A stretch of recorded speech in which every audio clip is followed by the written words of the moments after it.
The most widely published book in human history reveals that we are created in the image of God. Throughout our human journey, each encounter is an opportunity to see the shared humanity in ourselves and others. Regardless of one's views on religion, each experience and each story weaves us together towards a common path of transformation, a process of growth and understanding, a recognition that, at our core, we share a common destiny. What does the search for truth really mean in our lives? How can we find a sense of unity in a world so diverse and divided? As we reflect on these questions, we start to uncover a fundamental connection that binds us all beyond our differences. Welcome to Created in the Image of God, Building Vibrant Communities, with our host, Wade Franson. Today's episode is Fear, Trauma, and Oneness. Hey everyone, it's Wade Franson. I am back with another exciting, entertaining, deep episode of Created in the Image of God. We have a returning guest today. Last time he was here, he was just off of a retreat where he had not spoken for some unimaginable amount of time for me. And we went deep into trauma. And today we wanted to talk about fear and see where that goes. His name is Michael Stone, and he has just an amazing background. He's out in California, and we'll let him briefly introduce himself and unpack that background again here at the beginning. Welcome, Michael. Great to be with you, Wade. So give us the synopsis of your journey, where you're at today on this fine November day. Well, I've got 80 years. But basically, I was born into trauma. I'm kind of a trauma poster child. My parents were at Pearl Harbor. They were in the middle of the bombing. My father was a fighter pilot. My mother, a assistant to the Pacific Fleet. Both were severely impacted. I was born right afterwards, right at the bombing of the Hiroshima and Nagasaki, and my mother particularly was really impacted, what you would call PTSD today, and tried to kill me for the first 2.5 years, and then I found her hanging. Then I had another hanging of my dog when I was 7. I had a lot of abuse and stepmothers. An absent father who was gone. I went to military schools. And then when I was close to 30, I had a wonderful wife and a child. And when my child was 4 years old, my wife was raped and murdered. And for 42 years, I lived under the suspicion of the murder until DNA evidence finally released that. And that kind of sent me on a journey from very early on of a spiritual journey.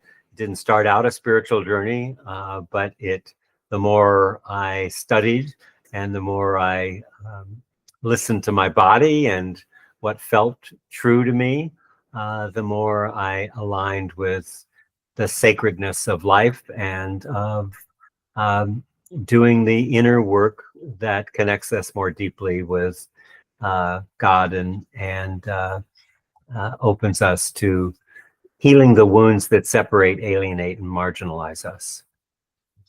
Yeah, and every time I hear you give that brief overview, I'm just speechless, and for several reasons. One is it always evokes in me that challenging statement about Jesus, that he learned obedience through the things he suffered. And I'm also floored by the fact that I don't detect any sense of, victimhood, right? In other words, that you've come through all this with the full realization of God chastens every son whom he loves, and not that this is necessarily the chastening, but that no trial seems pleasant while we're going through it, but afterward it brings forth fruit.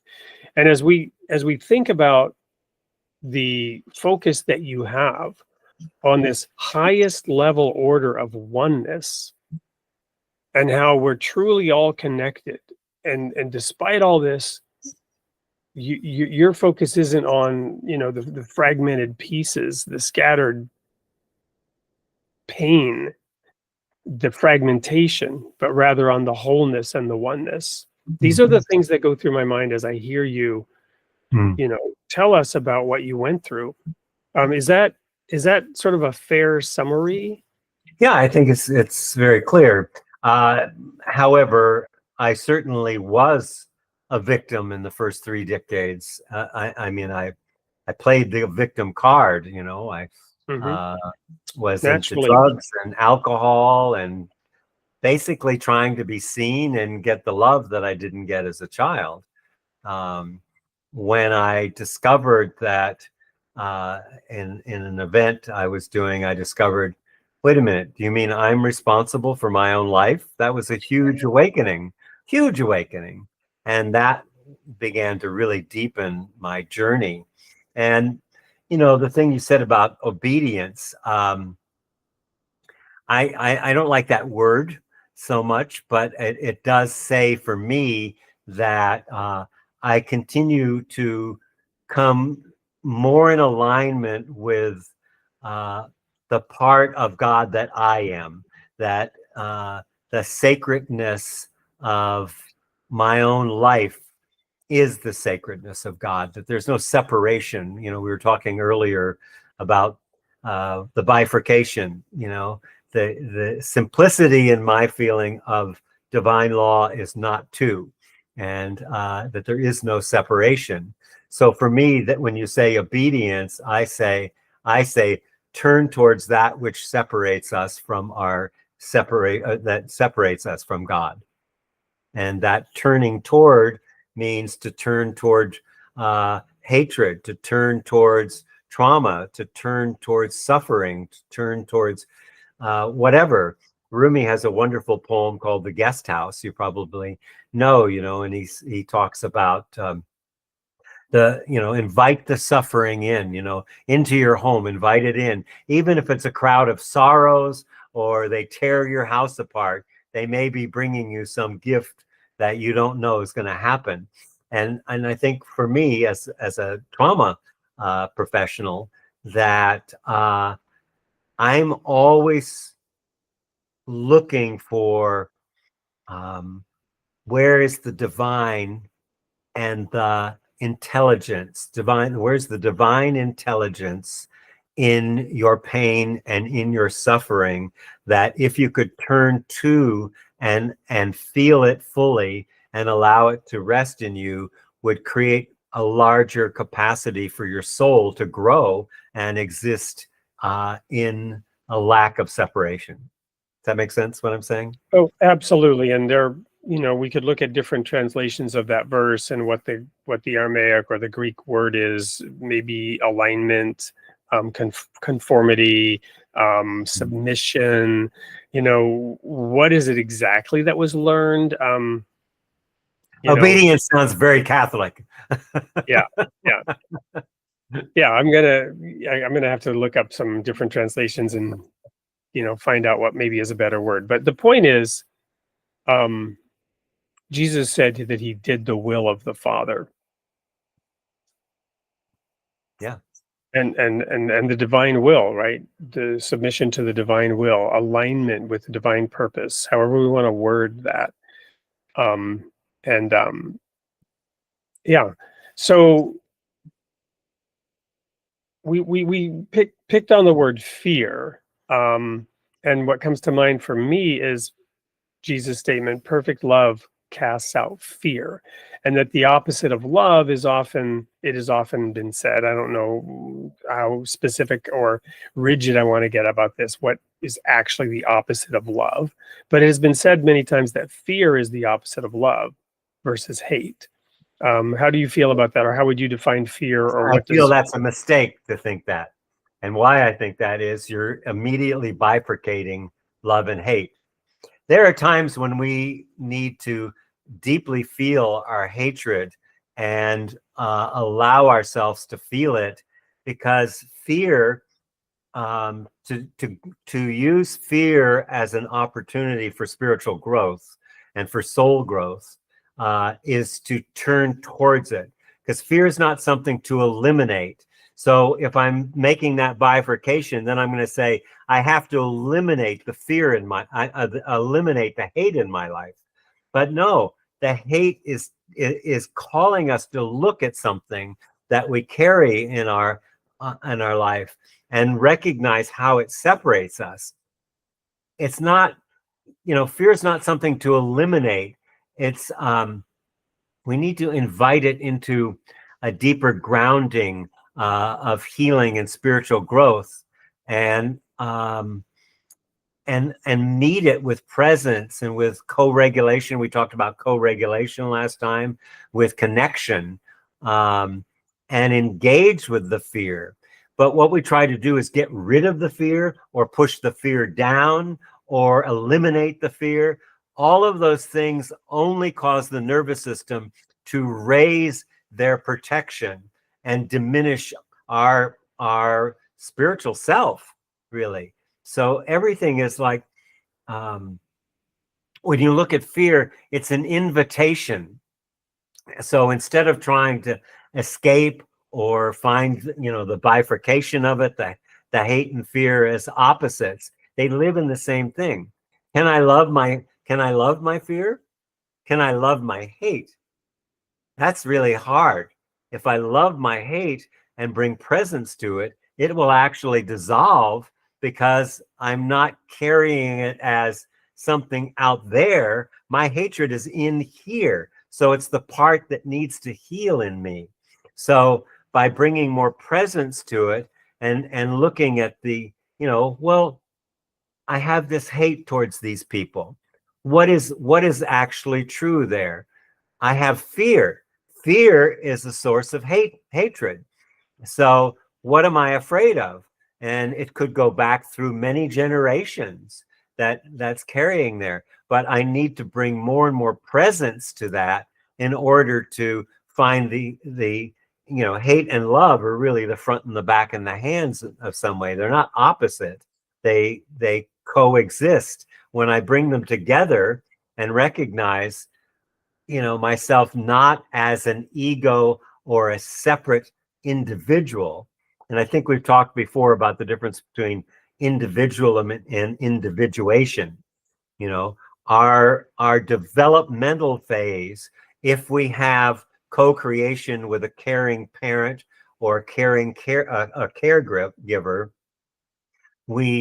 and we're felt, seen, heard, held, and protected, then that co-regulation teaches us how to self-regulate. But if we didn't have that, we can't handle and self-regulate our deep emotions and passions and hatred and feelings and suffering that come up. So when we meet it with awareness and presence, it becomes a source of clarity and a catalyst for growth. So so much of our hate or fear that we carry has been handed down for infinite numbers of generations, passed on from one generation to the next. They're legacy burdens. Let's say my parent was in World War I or World War II, and they had to shoot some people, and it turned out they were innocent. And then the shame and the fear of that I carry gets locked in the body and gets passed down, kind of like a contract with future generations, until one person does the looking and the exploration and says, well, wait a minute. What is this? What is this shame and this fear and this hatred that I carry? What is the source of that? And I begin to really pay attention and bring more awareness. And that bringing presence to fear moves us beyond the instinct of fight, flight, freeze, and allows us to integrate those parts of us that are causing suffering in us. So, and this is dealing with, what is my true self? You know, Thich Nhat Hanh has a wonderful poem about that. Who am I? Who is my true self? You know, and he says, you know, I'm the girl that was raped on the boat by the pirates, and I'm the pirate, and I'm the, you know, all of those things live and exist in me. But when we start making it about out there, then we're missing our divine connection and the absolute what is the word I'm looking for? The absolute connection with all of life being part of me.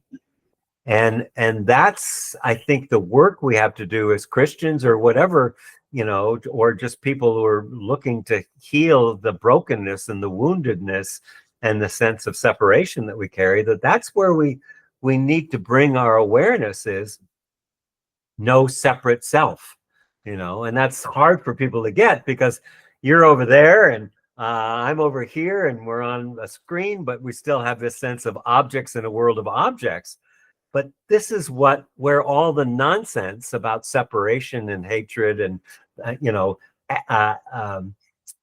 distancing myself or absencing myself, all of these are that we're not dealing with it because we're not a separate self.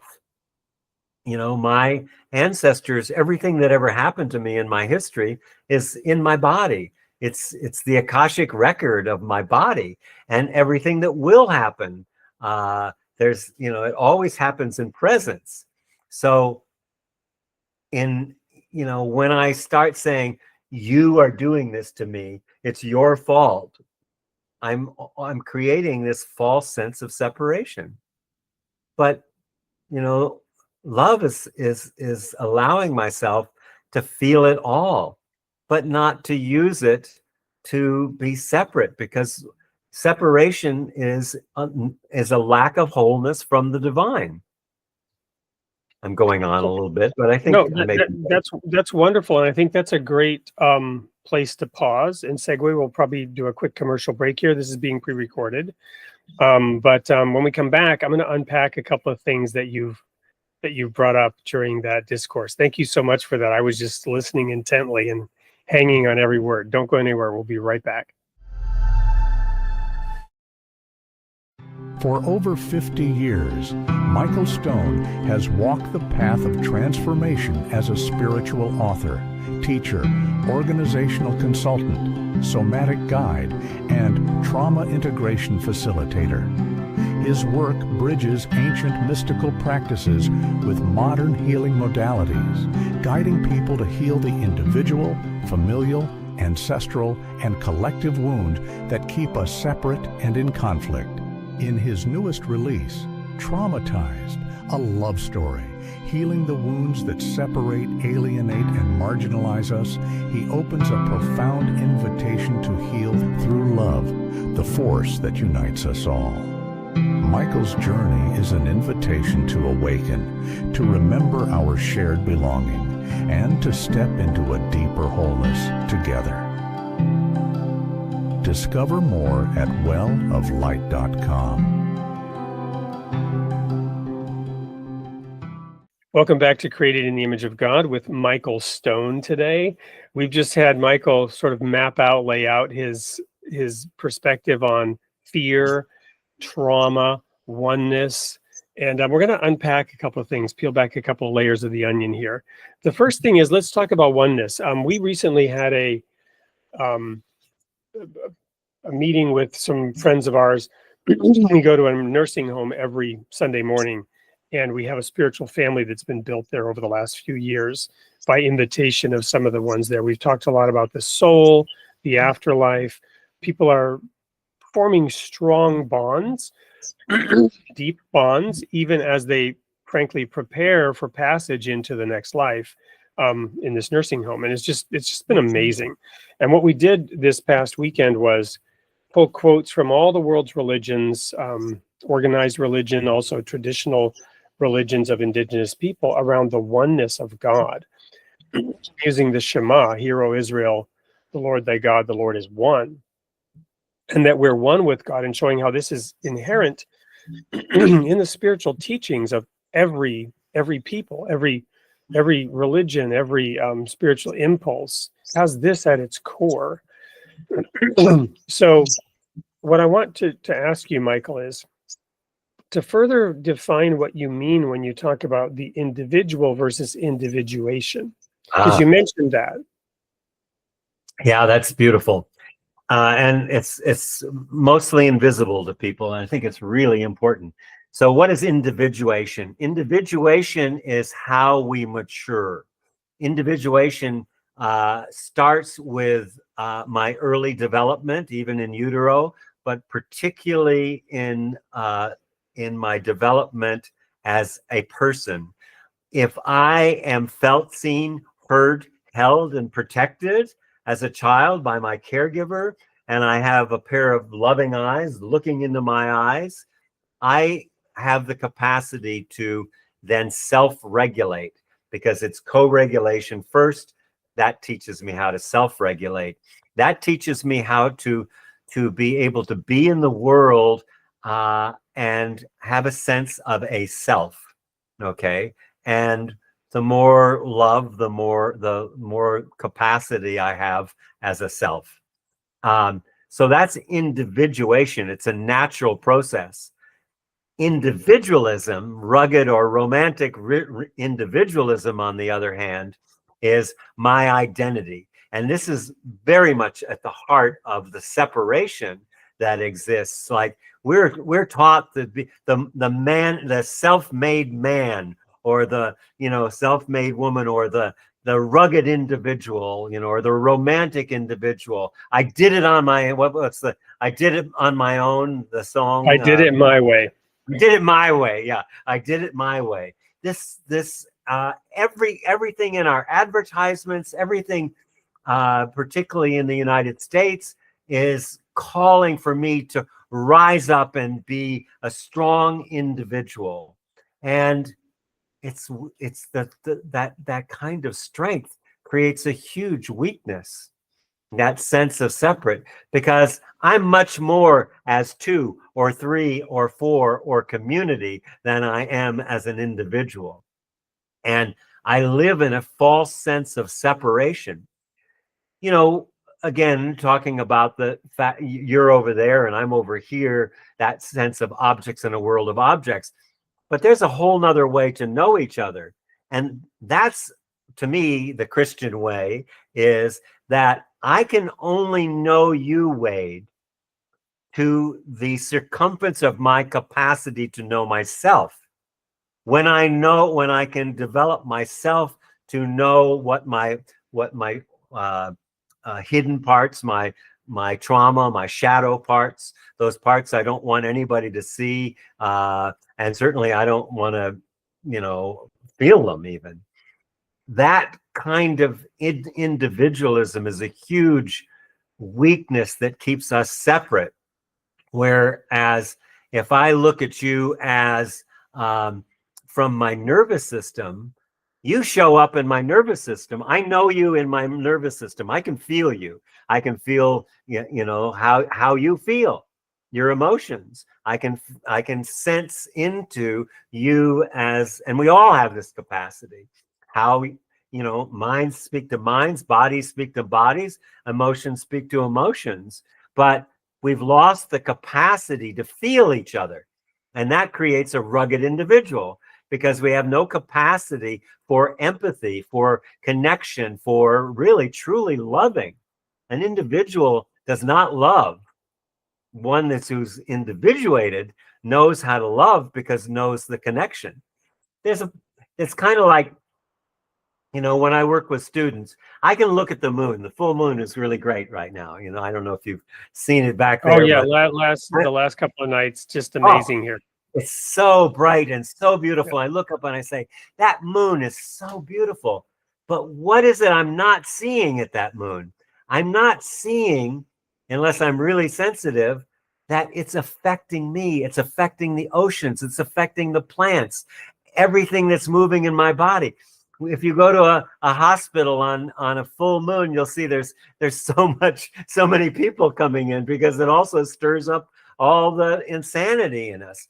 because we're, 70% water. The moon is moving us. I think the same way with my students. I look at my students and I see them, but then I feel them. And then I feel their ancestors behind them so that I can understand more why they're that. And then I see the culture in them. And when I can see, the ancestors in you, the sensing into your physical, emotional, and mental well-being in you, then I realize, oh, the only way I know that is by knowing myself. I can't know you past the degree that I can know myself. Otherwise, I'm just projecting. I think we talked about listening, the levels of listening last time we were together. It's the level of just projecting on you. That's how most of the world is doing it. And then, in better moments, we're reflecting like, oh yeah, there's a person out here and he's saying things and I can hear the things he's saying, but it's still kind of two-dimensional, like watching a movie. And then I can go, well, I wonder what it's like to be in his shoes. So then I start feeling you, sensing you, being you, and I can go, wow, there's a lot going on here. I can feel sadness or grief. I can feel joy. I can feel love. I can feel compassion. But am I feeling it in you? No, I'm feeling it in me, feeling it in you, feeling it in me. And that's, I think, God's design. Well, allow me to throw out a song lyric here. There's a band that really spoke to me when I was senior in high school and just graduated. Graham Parker and the Rumor. You probably never heard of them. Post-punk band coming out of the pub rock scene in England. And he had this album called Squeezing Out Sparks, which just really made an impression. One of the songs on there was called Protection. And one of the lines in that song was, "It's not the knife through the heart that tears you apart. It's the thought of someone sticking it in."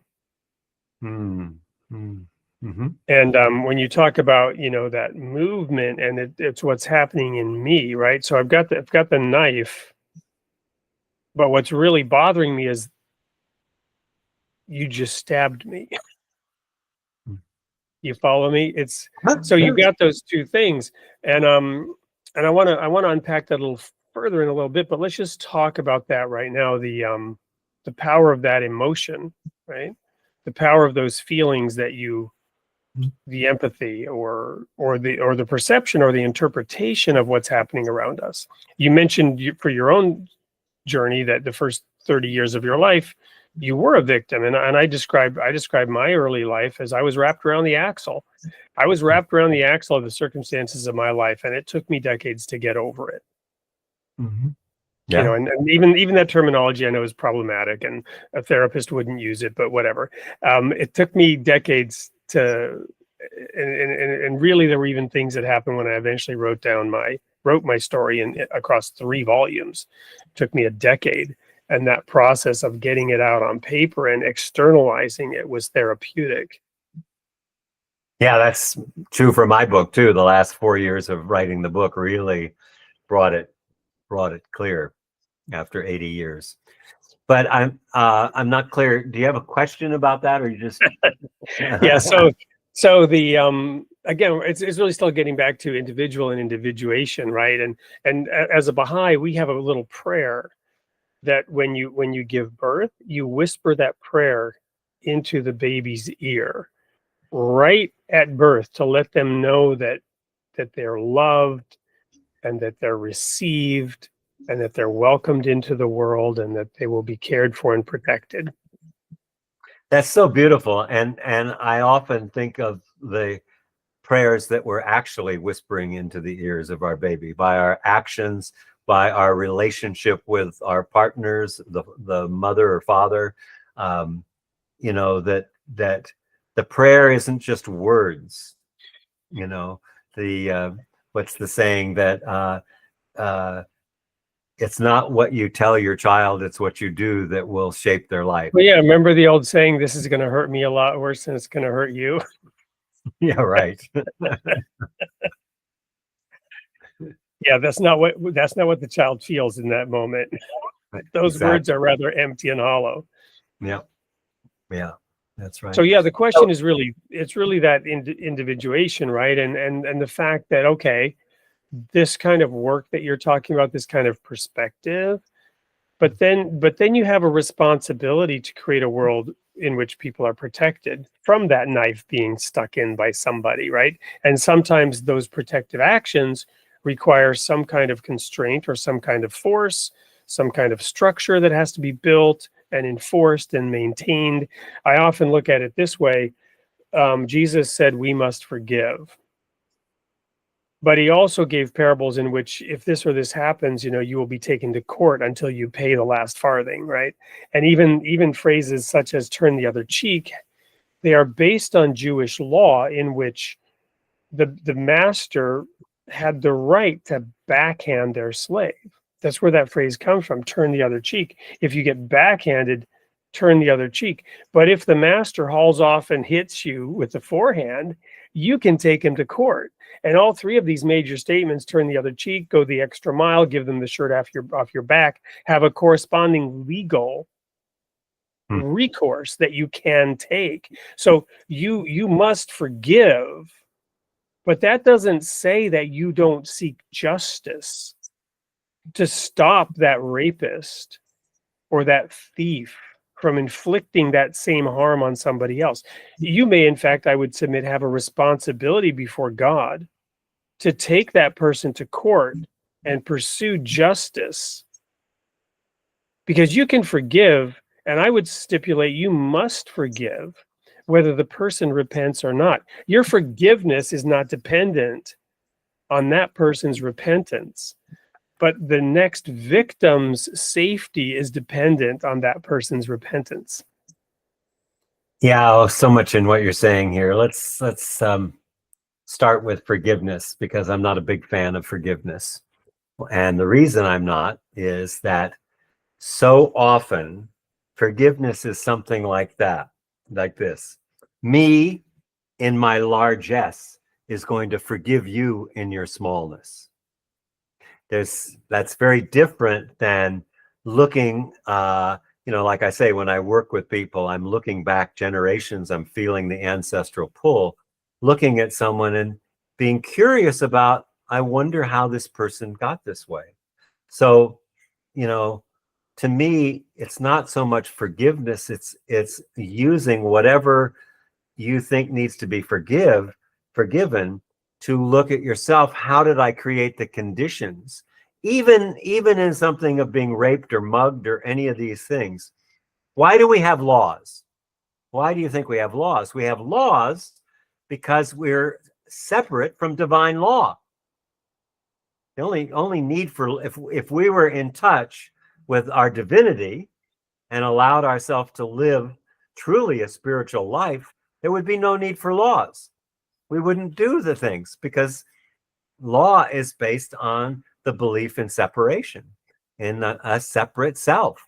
But if I actually realize I'm not separate from other people, I'm not separate from the earth, I'm not on the earth or in the earth, I am the earth. I am the ecosystem. I'm an ecosystem within ecosystems. And so, and to bring it back to fear is a wonderful signpost for evolution. When you look at what's arising in us, even fear and grief, as part of the world's and our own detoxification and in an evolutionary process, offering us a chance for deeper connection and renewal, then that's a whole different place. I don't need to be a separate self. I'm looking to see where's wholeness with this person. If this person triggers something in me and I say, you make me so mad, or you're dissing me or whatever, then I'm not taking the opportunity to actually feel, what is this anger that's coming up with me? Can I love this anger? Can I hold it? Can I be with it? And then that maturation of the individuation tenderizes me so that I can, instead of, blaming it out there, it's all part of what's happening in me. And I can go, really interesting. This person is here yelling at me and arguing with me. Where's the love? Where's the connection? What's, what is it that's needed within us, between us right now to bring wholeness?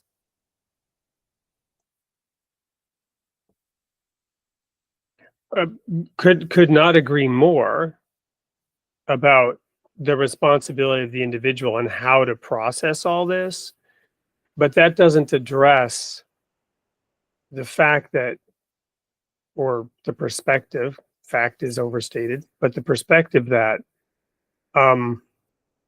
this person did harm, destroy, hurt, cause trauma, cause additional trauma, and whether there was a, I guess there's one way of looking at this would be Newton's laws of physics or karma or whatever, that there was a series of events that led to this, not denying that at all, but there's an opportunity and a responsibility to break that chain, Oh, yeah.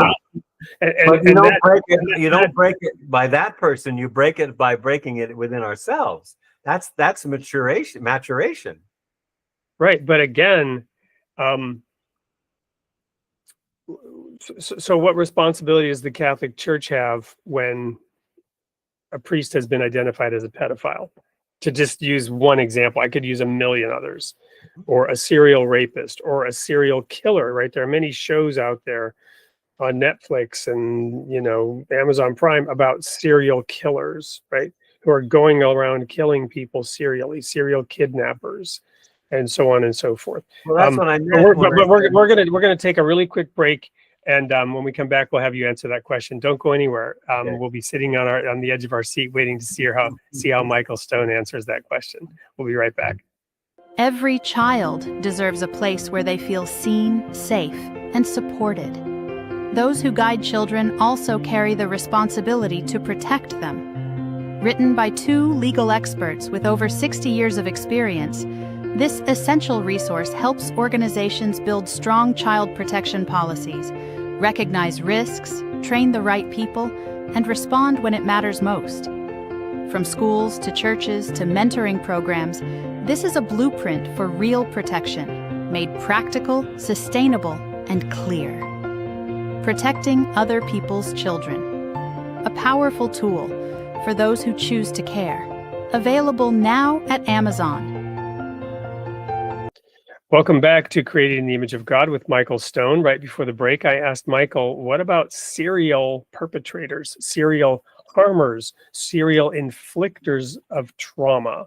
What is an individual's and society's responsibility to change that, other than just the work I need to do on myself? Yeah. Well, this goes back to what I said. Why do we have laws? We have laws because we've lost our way.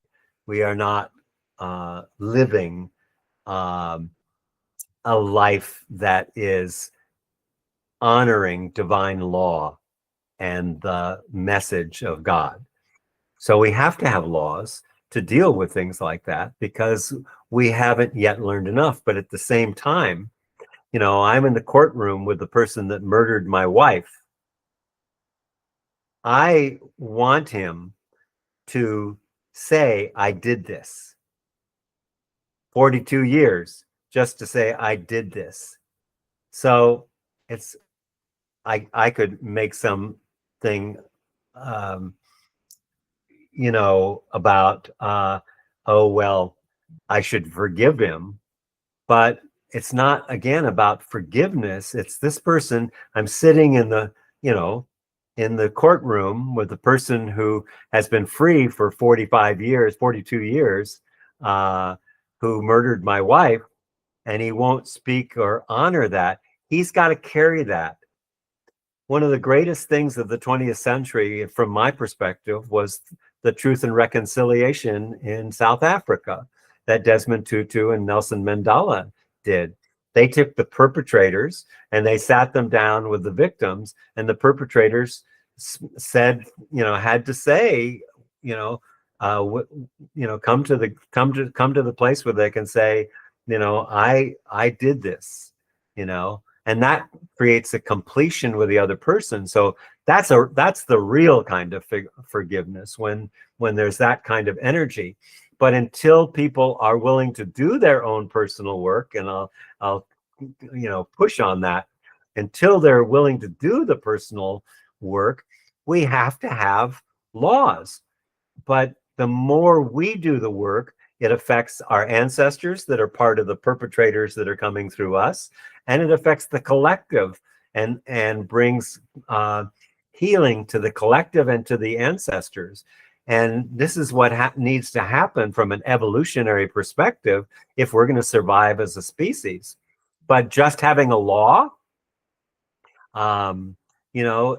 is not dealing with the actual what's happening in the human being and the developmental and individuated maturity that needs to happen for us to be a living expression of God's law. Well, again, agree with everything. I think one of the perhaps issues, if you will, to use that word, around the word forgiveness, Einstein said, and I love this quote, things should be made as simple as they can be and no simpler. So the word forgiveness may in that sense be an oversimplification of what's happening. Mm-hmm. But I would submit you have to approach it with an attitude of forgiveness in order for that to even work. And again, we could quibble about what word is being used. What word would you prefer? That the attitude that you bring to that discussion. Yeah, the simplification, the simplification that I would bring to it is not to. Anytime there's a sense of separate self, I sat there looking in the courtroom to this person who would not honor it, and I could feel in me that, and I allowed myself to feel it, the hatred and the killer in me that wanted to kill the person. I did that, and I wouldn't call that forgiveness. I would call that doing my personal inner work, my shadow work, to bring that up. So I used that situation over time. It didn't happen right away, but over time, to heal that part of me that has rage, that has, the potential of killing someone or hating someone. Let's just keep it at hating someone. So is there a word you could use to describe that whole process that you're? Yeah, self-actualization. Okay. Spiritual self-actualization.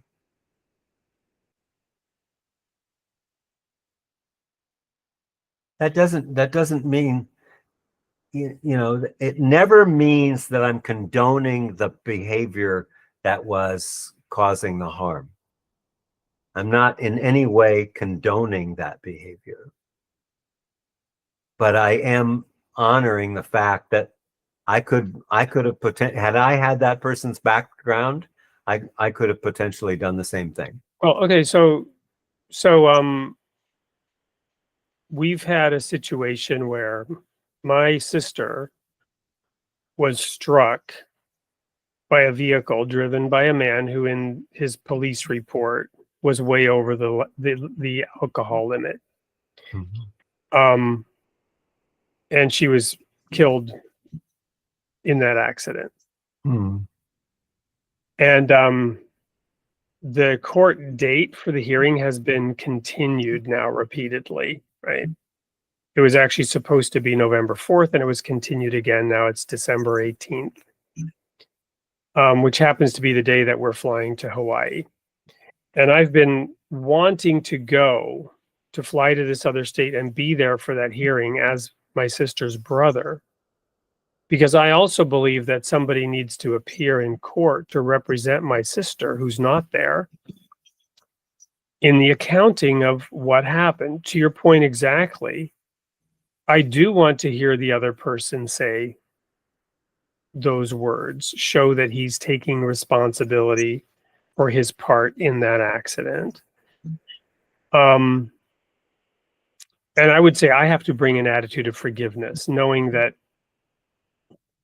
I was in a car with my mother, who was an alcoholic, and she was driving around, and she could have easily done that. I've also probably been behind the wheel of a car when I shouldn't have, a time or two in my life. I've also been inattentive. I remember a couple of maybe even close calls. I've been in a couple of accidents. You follow me? Any one of us could have done that. But again, there's a law that you don't drive when you have that situation. And apparently that law was broken, allegedly, whatever. I'm careful now what I'm saying because this is going out live and I don't want to say anything that would cause any issue. And I'm not mentioning any names, but there's a situation that's being investigated and looked at. And my personal feelings that I bring to that event are exactly that, a holding of accountability, while at the same time I personally have to bring an attitude of forgiveness, my words. Or you could say but to me the term self-actualization have a certain ring to them that, yeah, I'm doing this for me. And I am, of course. If you don't, I would have said, if you don't forgive, you're only hurting yourself. Mm-hmm. So you're doing that for yourself as much as you are for the other person. Again, discussing a difficult context here, or difficult concept that has many facets. But the point is, when you say law, that's just an abstract. People have to make those laws. People have to enforce those laws. Mm-hmm. Yeah. Well, Having a first of law all, is pointless if it's not enforced. well, first of all, I want to just offer my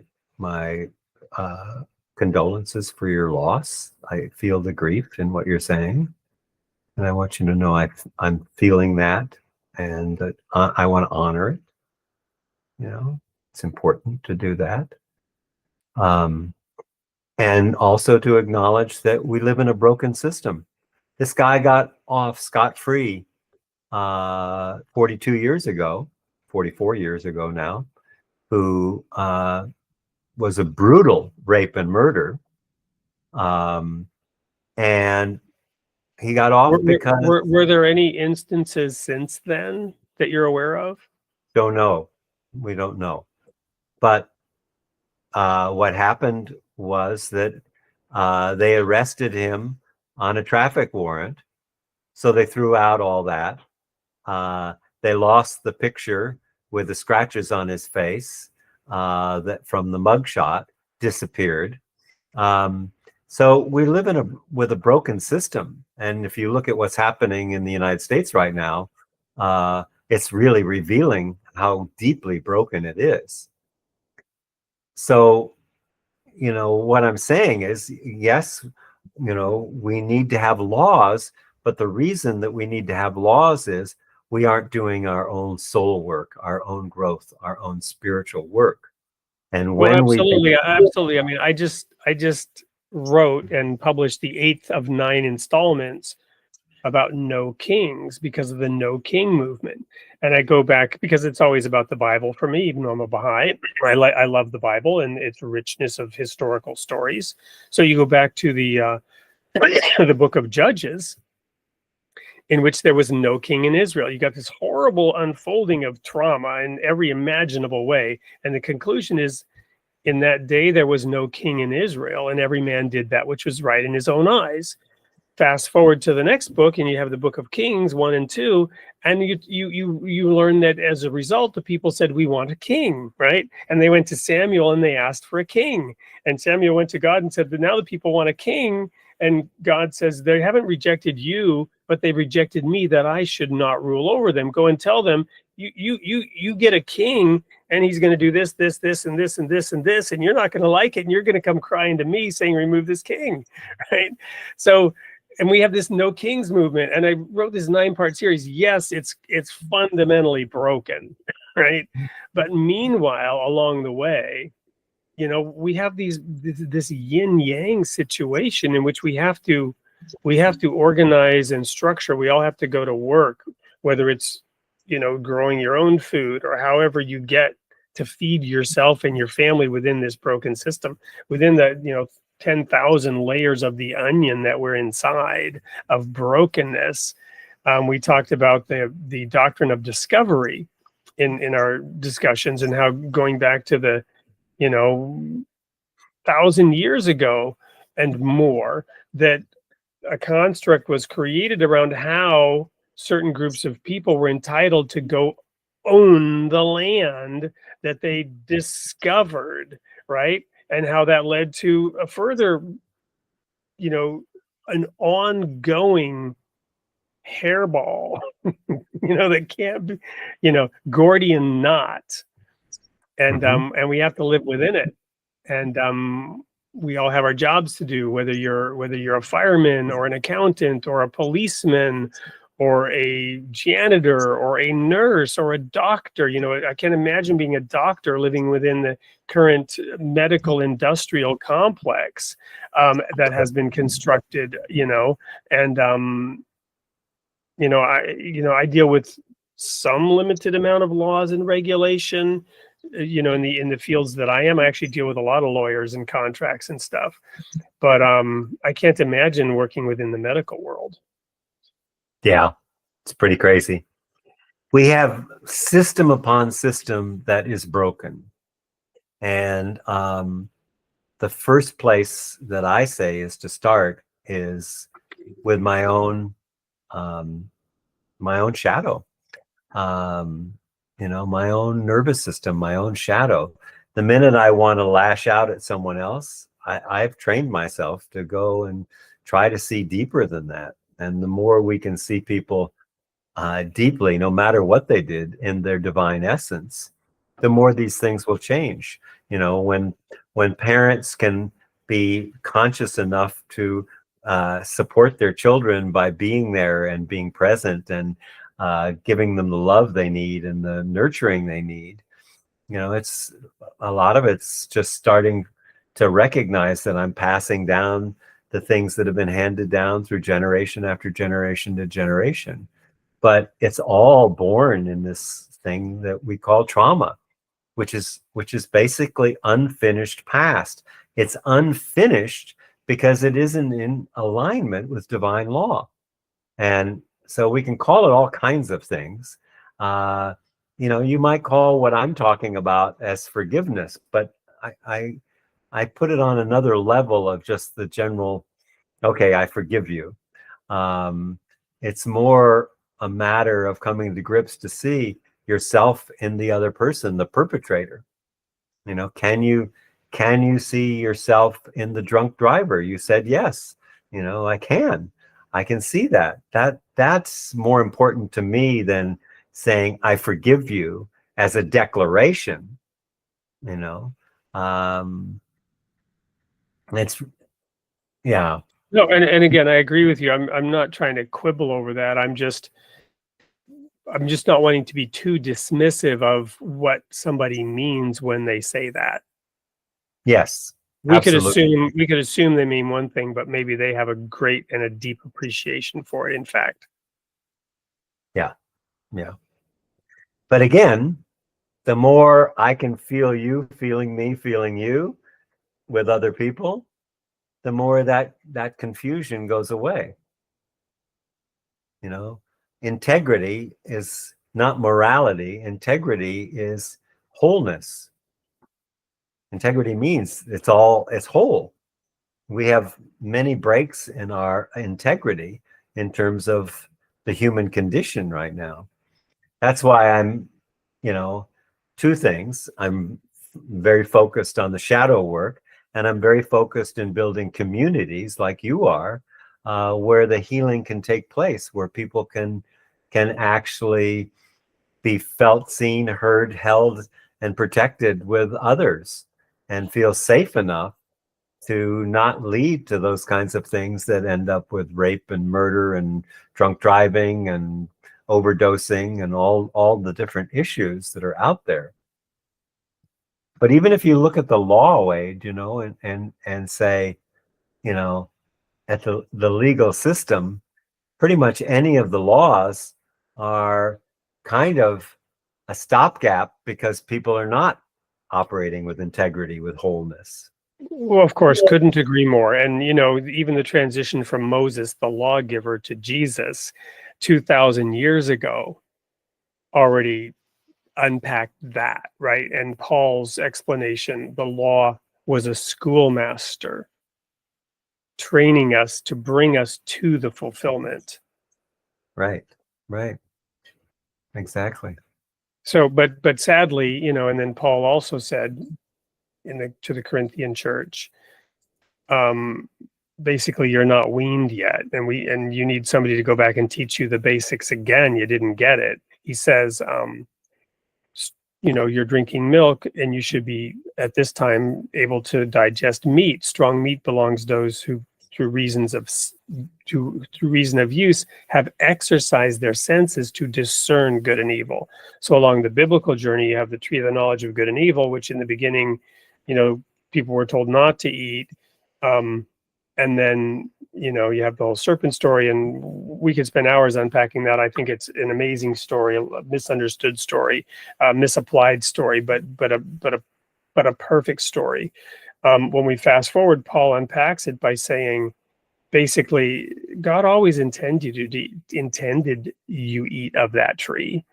At the time of maturity, you were supposed to be using your senses to learn how to discern good and evil. Everything that happens to us in this physical world is to give us opportunity to process and self-actualize, if you will, that the individuation that has happened is a necessary path towards having that law, as it says, written on our inward parts. Yeah. But I want to kind of go back a little bit, because we started out talking about fear, and to understand that fear freezes, and that's a lot of what's getting stuck. So how do we move from frozen to fluid reality to get out of that state of fear freezing? And we do that by engaging with it consciously, where we can move towards a more fluid reality, which is characterized by integration and openness. I love it, but we're out of time. So that's the great segue. That's the great segue to the next time we meet, which you've got a surgery coming up, and God willing, that will go very well, and we'll have a chance to meet again. But from fear, which freezes, to fluidity, because Jesus talked about rivers of living water flowing through us. So we're going to pick that up next time, about how to unfreeze, unstick, get the fluid going after fear, when we meet again. Do you have any very brief, because we're really out of time, closing remarks for the audience today? Yeah, I do have one thing. In all of this, we're moving too fast. My sermon of the day is soften and slow down and pay attention. That's a hard lesson. It's a big one. But I couldn't agree more. Michael, thank you so much for taking the time to slow down and open up this discussion, let it breathe, soften it a bit. And I can't wait till we meet again and talk about getting unfrozen. That's it for today. The next thing here is the sneak peek of next week's episode. But I will sign off today by saying, you are created in the image of God, and God loves his creation. We'll see you next week.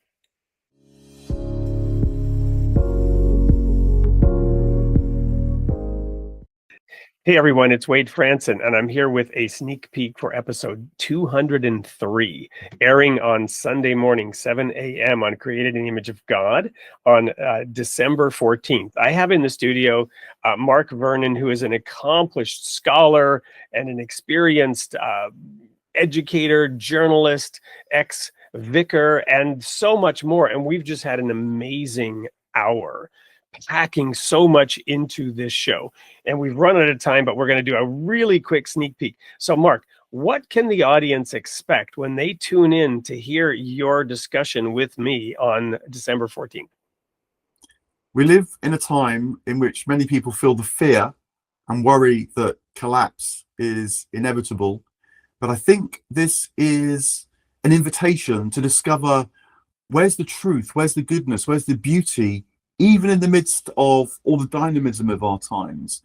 And if there were one thing that I think we came to in our discussion, it's how to see that, how to perceive that more fully, using particularly the great figures of the Platonic and the Christian tradition. Absolutely. And some of the men that you've done deep research into, like Dante and others who the audience will be delighted to hear about, but also some more popular figures like Frankenstein, vampires, and zombies that we discuss at the end. So there's something for everybody this coming Sunday at 7 a.m. Central Time on Created in the Image of God on December 14th. We'll see you there.